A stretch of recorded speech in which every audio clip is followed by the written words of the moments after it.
Let's see what his teammate is piloting in David Partington, who, as we mentioned earlier, is bringing that King Gambit alongside some fairly familiar faces, such as something that caught our eyes earlier, just that Salamander, the Rocky Helmet, which is to pick up across many players to counter some of these heavy-hitting physical attackers.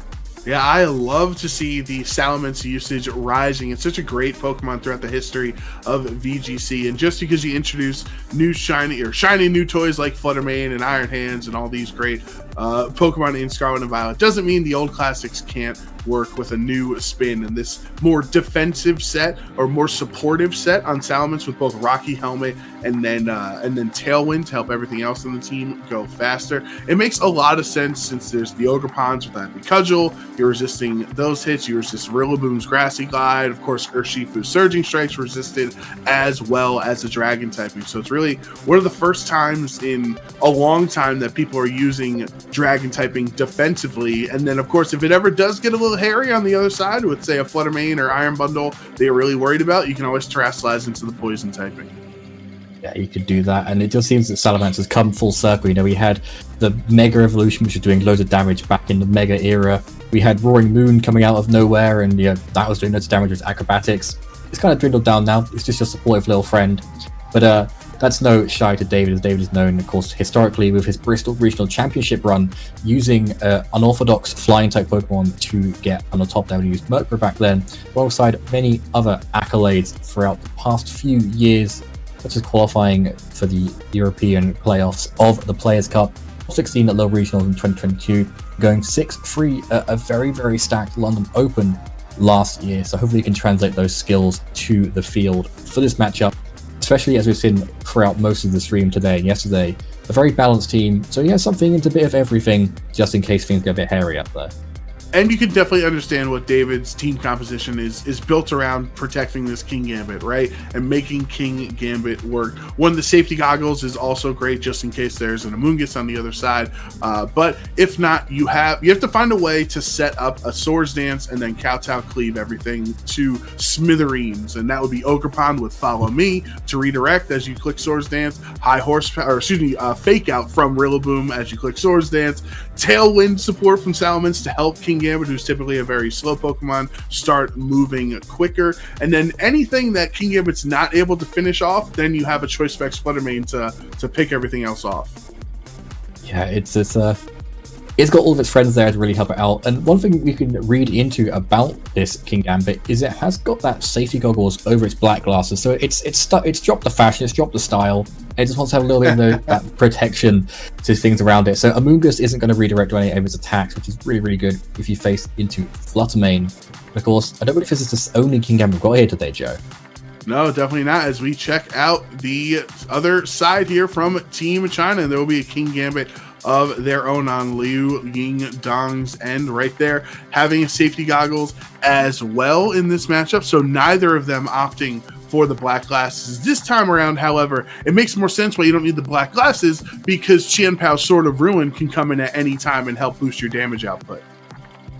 Yeah, and that's just one of those good things about Qianpao. It just can go anywhere on a team. Like, if you think, oh, I've not got a very good matchup into these bulkier teams, slap a Qianpao on there. Their bulk is gone, their bulk is nothing. And especially Pokemon like King Gambit, which can just stack boost upon boost upon boost in a very Intimidate-heavy meta. It's going to be really happy seeing its friend in Qianpao next to it.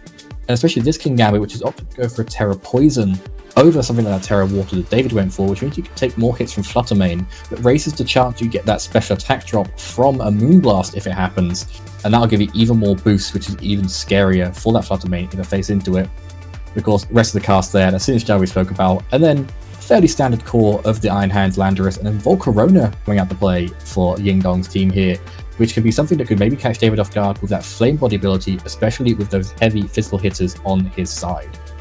And you have to wonder on Liu Yingdong's strategy here, on his end, I should say, with this Sinistcha having access to Trick Room instead of what we saw in the last game, which was the Calm Mind variation of it, Trick Room and Rage Powder and Strength Sap. It's really trying to be the supportive traditional Pokemon we thought it was going to be, or intended for at least. But you have to wonder how these Pokemon are trained, like specifically Iron Hands and King Gambit, to traditionally very slow Pokemon.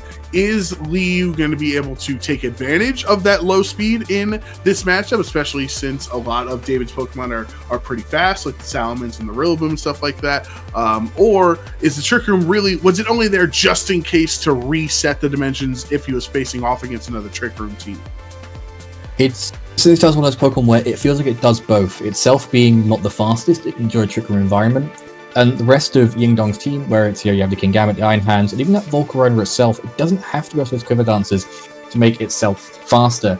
But of course, it is down to the players to pick their moves and what they go for, because they know these teams best. As we roll on into this first game between David and Yingdong. All right, let's check it out here between China and the United Kingdom in the top 8 here of the World Cup. King Gambit, Iron Hands on the end for Yingdong, and David having Flutter Mane and Heatran. So unfortunately for this King Gambit, there is no Intimidate on turn 1. No Intimidate on this turn 1, but it doesn't mean it is down and out completely, because it does carry that Swords Dance in its arsenal. Though looking at the field right now, it might not be too happy to go ahead and press it, because Heatran is ever so present with a Heat Wave for its Steel typing currently, or if David really calls into it, can go for an Earth Power, catching off guard a Terastization, or if it stays in its current state. It does give that Terra, though. It is going to take a Moonblast a bit better, which does activate that possibility to happen we spoke about earlier with the special attack drop, giving you the Defiant boost.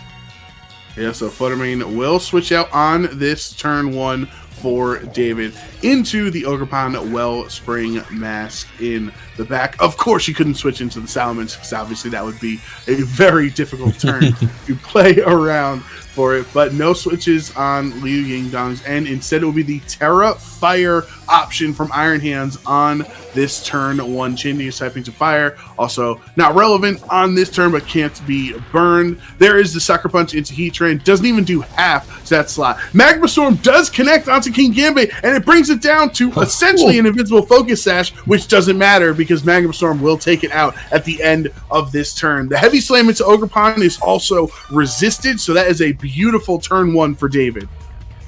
An amazing turn 1 there for David, and what a Pokemon to bring in on that Terra Fire on that Iron Hands, because it felt a bit safe in front of that Flutter Mane. It felt really safe in front of that, in front of the Magma Storm coming out from the Heatran. But now you have Ogerpon out on the field, and Ogerpon loves to see things weak to it, because it can just go for an Ivy Cudgel. If not, it can start redirecting away, and you still have that weakness in Earth Power on that Iron Hands from the Heatran coming out. So it just feels like it's in a very, very good position, especially with Chen Power coming out. But you've now gone and strengthened this Ivy Cudgels even further.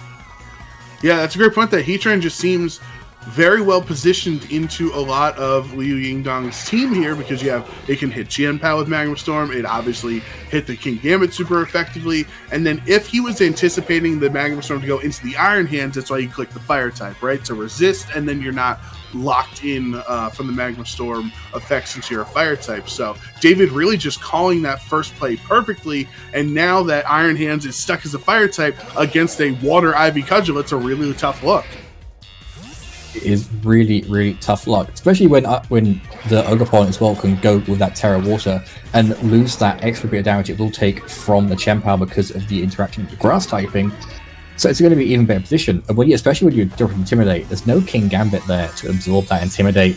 This Terastization makes Ogerpon one of the most threatening things on the field, when so often it's just like a Freddy little face that just wants to make friends. Yeah, David was like licking his chops, waiting for King Gambit to go down, just to immediately bring Salamence in, so and intimidate these two physical attackers. The Embody aspect not going to be too relevant against both of Yingdong's Pokemon, as they are physical attackers, but now as a mono water type, you would resist any ice attacks from the Qianpao. Not going to fall for the Protect, and that Ivy Cudgel will go towards this Terra Fire Iron Hands with a critical hit to boot. And now Liu Yingdong is down to his last 2 Pokemon in just 2 turns.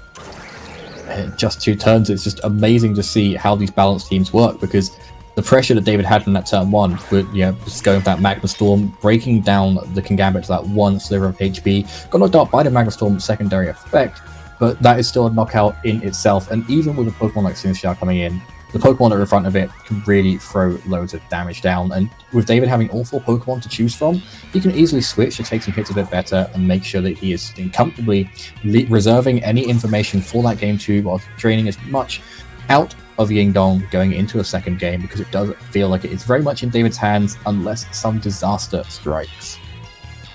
Salamence does not actually switch out. I was going to wonder here if David decided to swap Salamence for later to get potential, second Intimidate off, or just to try to avoid a 4 times weak hit from this Icicle Crash. But no, Icicle Crash goes towards the Ogerpon, trying to get the flinch, and it does not work. Here is the Ivy Cudgel going towards that Chien Pao slots. This is going to be a lot of damage, bringing it down into the red, and the Air Slash follow-up will take it down. And now that Liu Yingdong is down to adjust this Sinistra against an Air Slash on Salamence, and then, of course, the Magma Storm on Heatran in the back. You pretty much have this one wrapped up. Sure, take Ogerpon down as a little bit of a solace that you knocked out Ogerpon with a critical hit, but you can just bring Heatran in to wrap up game 1. Yeah, you bring Heatran in here, and both of those Pokemon there are gonna just be licking their lips. They're gonna say, "I've got Fire type moves, I've got Flying type moves, and even a Fluttermane, and even the Shadow Ball too." Yeah. Sinistra, as a happy little team what it is, it can't take all these hits altogether, no matter what natural bulk it has.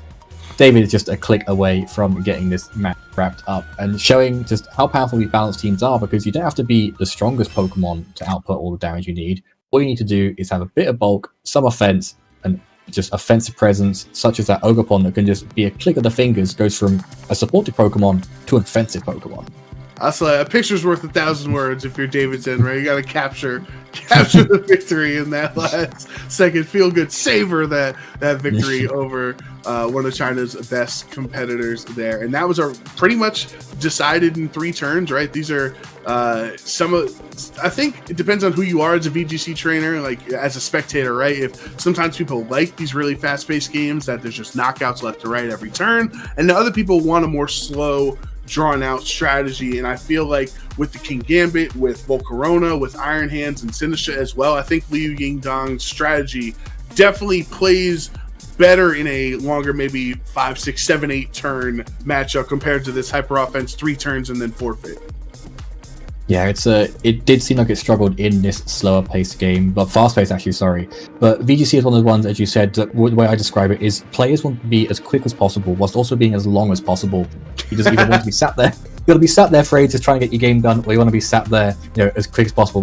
Click it. Oh, I won the game. I just, knocked out all 4 Pokemon, and called it a day. Of course, both these players now have between game 1 and 2 to decide what changes they make to do to decide that pace. We can maybe see a Trick Room mode coming out from Yingdong to try and say, okay, I've got these slower Pokemon, I can take advantage of that. David, of course, had some semi-slow Pokemon who can do it. Or maybe you can see the change of not bringing King Gambit in the lead, not trying to play too heavily into that Intimidate. It's just so many possibilities because, both these players are going to be scared to bring their Intimidators, but also scared to bring their King Gambits, knowing that what could face it, especially with 2 strong Fire types also locking down on them. Yeah, and I think definitely if you are on Liu's end, the King Gambit, right? It's kind of like if you whiff the Defiant, then it's not doing as much damage as you want, right? And also had a really tough matchup into the Heatran. So what can you bring in this game 2 as we hop over into the match right now to see what those adjustments can be? Is it maybe a Landorus or something that can handle Heatran a little bit better, or a Fire type of your own in the Volcarona? So good adjustment from Liu Yingdong to not bring the Landorus, as David has the King Gambit Fluttermane on his end versus Iron Hands and Volcarona. Amazing adaptation from both players. Of course, David adapts to the possible Landorus coming in, so you can think, okay, you got a Landorus to stop my Heatran, but you also drop an Intimidate down. And then Liu Yingdong says, okay, I'm going to read into that prediction of yours. I'm going to predict that I'm not going to have to bring Landorus and then bring the Volcarona there, which is very, very good to both of these Pokemon, because it's taking resisted hits from that Moonblast, and it had just throw a Flamethrower into that King Gambit. And even if it doesn't want to, it can go for a Quiver Dance, predicting a switch. That's going to be very fast and also very bulky. And Volcarona is one of those super bulky Pokemon once it gets the ball rolling.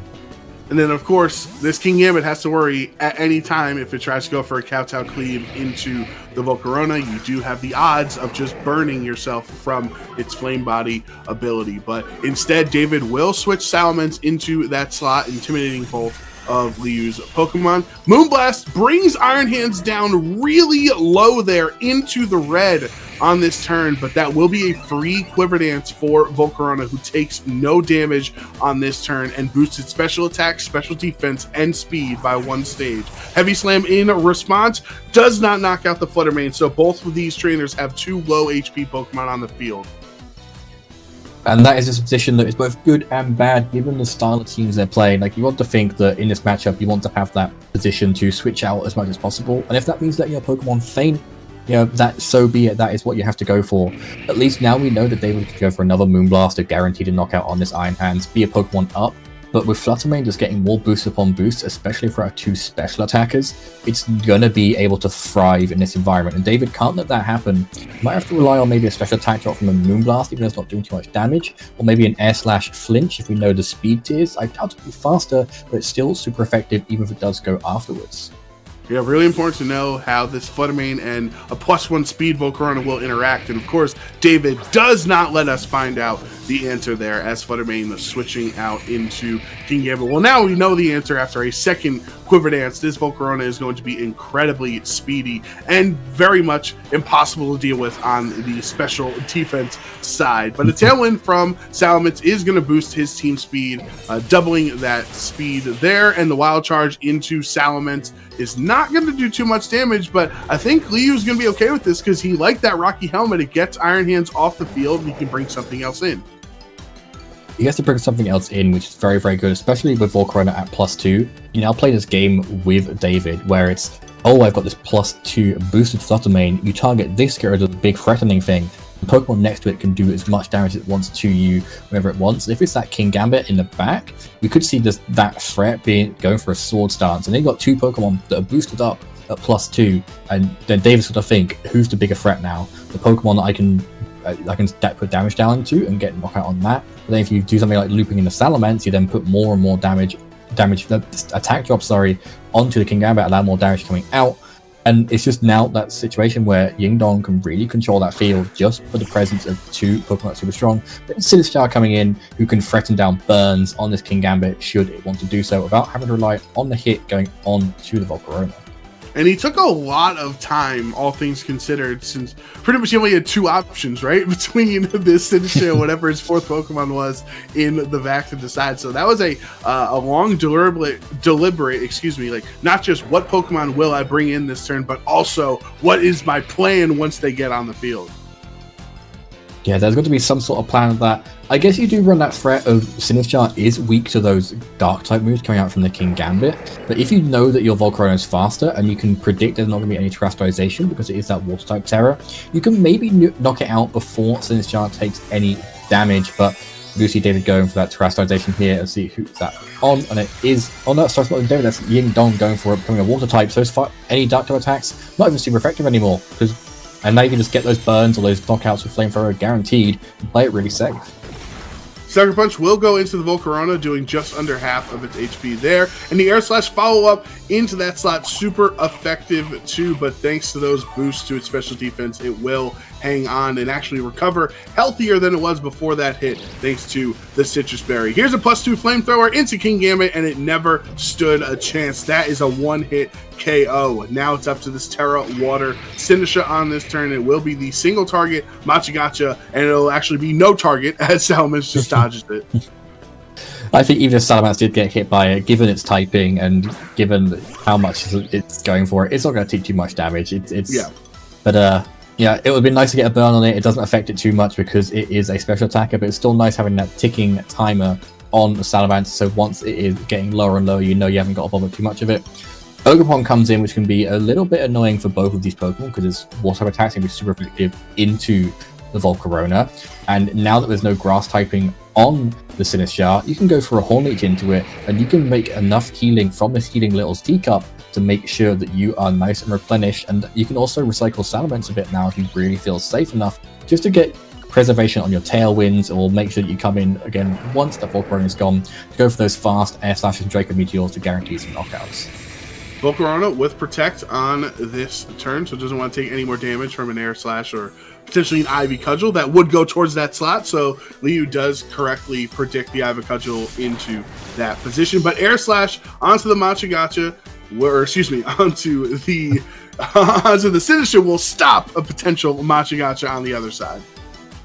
And stopping that Machigacha is very, very good, because where that burn wouldn't have mattered on Salamence, it would have mattered a lot on Ogerpon, especially with its its partial water typing.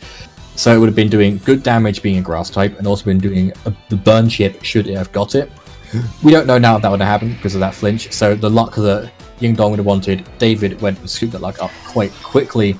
And is now in that position again where the opportunity to start getting his tailwinds up and start getting the speed ball rolling. You can just go through an Ivy Cudgel into the Volcarona. Unfortunately, it wasn't getting its boost in its field defense, and we do see Yingdong recognize that, goes to switch it out, and we do see coming on in is the Chen Pao, who might not actually enjoy taking this attack as much as we saw it did last time. Yeah, I'm not sure how much better this Chen Pao is going to take the hit than your bulky Volcarona, and you trade away all of those Quiver Dance boosts on their 4-0 essentially. As it switches in later on, it will not have access to that. The Embody aspect is going to help Ogerpon take special attacks like Machigacha a little bit better, but this Ivy Cudgel targeted into the Chen Pao we saw in game 1, it did a lot of damage, bringing it down into the red. And where does Air Slash go? It goes towards the Sinistra again here, but there's no flinch this time around, as this Machigacha will connect onto both of them. Super effective onto Ogerpon, but does it get a burn into either of the slots? That's going to be really crucial to see if it gets it. And it looks like it might not have here. And the one thing I'm thinking about as the Tailwind expires is the switch on Volcarona, Connor, right? Like, Ogerpon just turned into a pure water typing, which means it is now no longer immune to Rage Powder. So you could have maybe had a world that you could Rage Powder things away, but you lost those boosts on Volcarona, and your Chen Pao is about to get knocked out too. That is a very good facet to think about, and it is something that is going to play a bit of a good part, because now that it's not grass type, you can't redirect. Yes, the grass type attacks it does have access to are going to be knocking out either of these Pokemon, and you're going to get a bit of health to add to that worry as well. But knowing that the Chen Pao isn't damaged at least once this turn could be very, very good, especially because it is super effective into the Salamence. We're going to go for a Sucker Punch into the Ogerpon. It doesn't go for that though, it goes for Protect, keeping itself safe for one more turn.